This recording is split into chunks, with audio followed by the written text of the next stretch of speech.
Hi. Pleasure and thrill being in front of you. I've never been on the stage of the opera, so please do not expect me to sing. Today's presentation is going to be about a thing we call Laughtivism. And I hope, is this working? Oh, wow. Well, we all know about the hacktivism and about the clicktivism, which is like, with a click of the mouse, you can save the world.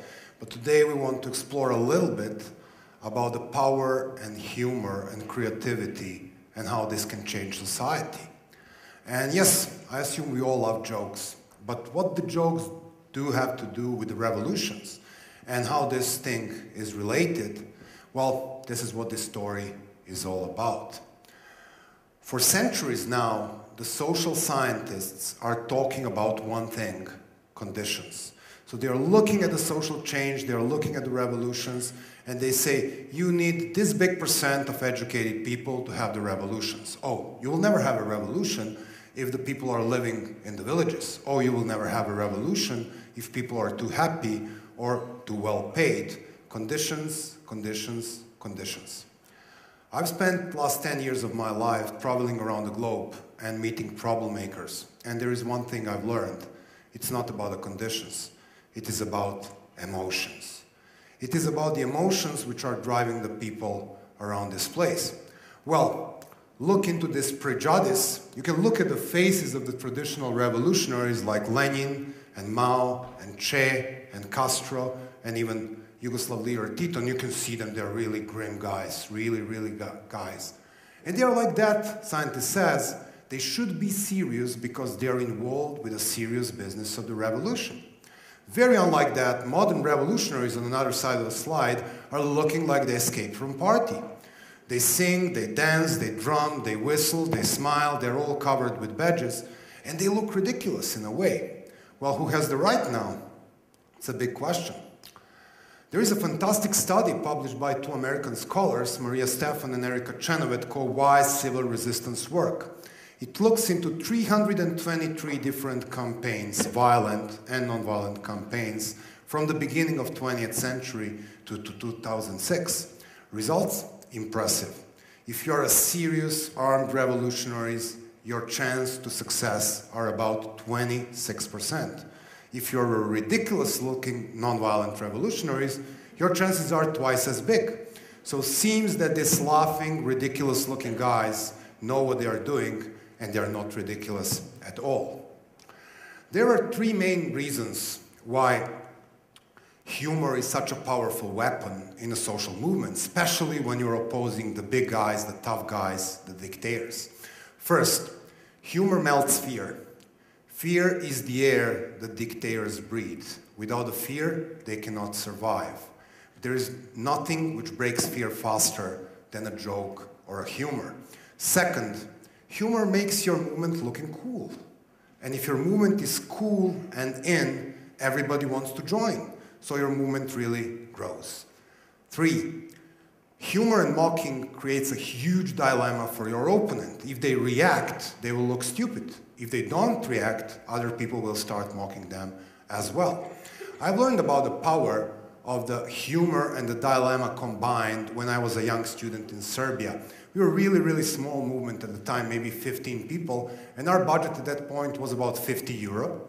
So we came out with this revolutionary idea that we will paint the big oil barrel in the red, we'll put a hole on the top, we'll paint our beloved President Milosevic on it, so when you put the coin in, you buy yourself right to hit this barrel. Boom! So we bring it into the main shopping district, just left it there and went for a coffee. Within the range of minutes, there was a clue of people waiting, you know, to express their honor to Mr. President. Well, you think this is the funny part? No. The funny part was when police arrived. So what the hell they are going to do? To arrest downtown shoppers doesn't make sense. To arrest us, we are nowhere to be seen. So you bet they did the funniest thing. They arrest the barrel. So the picture of the two policemen dragging this barrel into the police car was the best photo shoot of the month in Serbia. It was all over newspapers and they really looked ridiculous. So to use this humor times dilemma action thing is always best when you have a stupid restriction. For example, in Iran, maybe to your shock, women are prohibited from going to the sports events. But women love sports in Iran, like everywhere else. So what happens when the group of brave women disguise themselves as a man and smuggle themselves to the decisive match for a World Cup between Iran and Bahrain? And even worse, they sit on a straight place where every single shot of camera will cover them. So what happens is that what the government will do.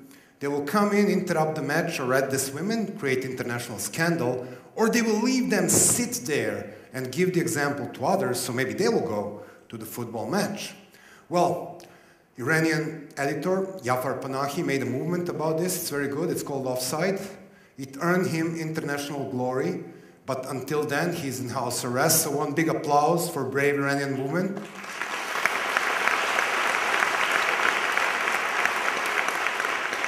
The use of humor is not limited only to the autocracies. When Occupy Wall Street social movement hit hard, United States of America last year, the first movement of the New York police was to build a fence around this big iconic monument of the Wall Street Bull, this big thing. And of course, you know, it was all over the fence, and the people were thinking how to get into it. Well, there is a very powerful and creative group of Laughtivists in the US called Yes Men. They are the real nightmare of the greedy corporations. They come out with a very simple idea.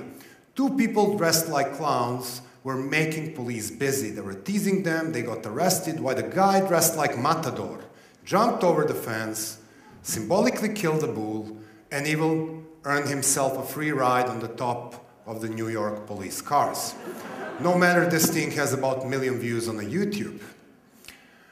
Well, humor works very well even in a very cold climate. Last year, demonstrations against the election fraud in Russia were not only limited to Moscow and St. Petersburg, but in smaller places, people were prohibited to go out and protest on the street. So in a very, very small place called Barnaul, somewhere in Siberia, last February, people came to the genius idea. They will bring their kids' toys to the square to organize a toy protest.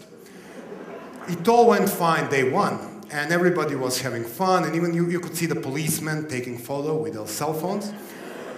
And then the thing went on YouTube, and then it went viral. And then somebody was very unhappy in the Kremlin, I assume, and somebody picked up the phone and said, "You need to stop this thing."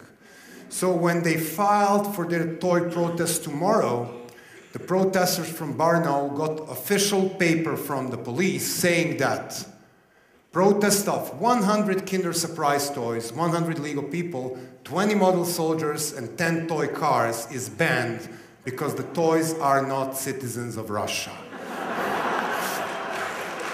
They're made in China.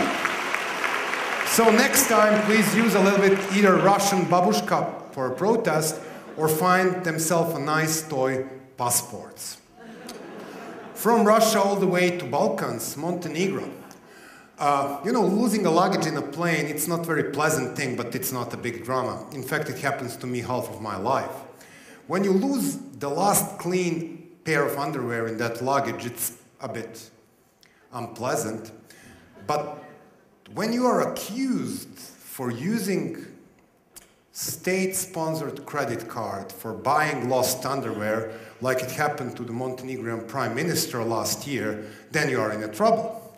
So what happens next, you can see on the screen. Anti-corruption group organizes a protest in front of the government, collects a lot of the spare underwear, gives a pair to every minister just in case that they can lose their luggage.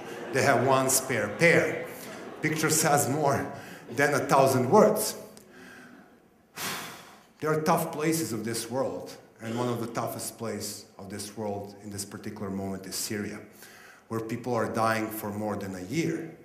But that, however, didn't prevent a group of 4 Syrians to come out with their own version of spitting image. Go on YouTube and look at a thing called Top Gun, which mimics the situation on a Syrian court and really pisses the government off. Despite all of the bombings and the violence, the people have found their spirit and there are Syrians who still believe in a humor and a non-violent struggle. 2 thumbs up for these guys.